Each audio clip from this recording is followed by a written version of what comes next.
Mummy यो के double चाँदिनी हो के हो? डबल चाँदिनी हो। बिहान बेलुका आउनुपर्छ कि कस्तो मिठो बास्ना आउँछ। सुषमाले भन्दै थियो कहाँनिर चाहिँ यो फुलको बास्ना आउँछ र के फुल बास्ना आउँछ भनेर खोज्दाखेरि यसको बास्ना आएको थियो अरे।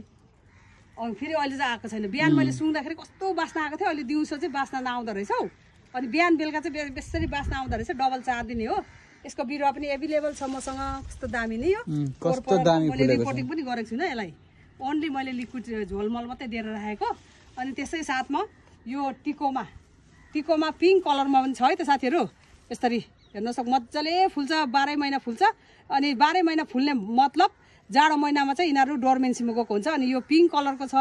अनि हेर्नुहोस् त यो बिचमा हेर्नु ओरेन्ज कलर, यो ओरेन्ज कलरको छ यसरी नै। अनि यो चाहिँ डार्क रेड यसरी नै रातो कलरमा छ।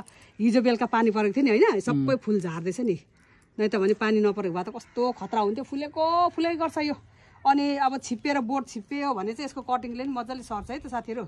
अनि हेर्नु नि यो के भएर यो भचाइदिएछ हौ यसरी ला। अनि यो चाहिँ मम्मी निलजय? यो निलजय हो।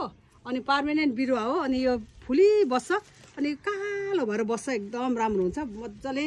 हजुरहरूले यस्तो हेज बनाएर यस्तरी के हेज बर्डर बनाएर नि रोप्नु सक्नुहुन्छ।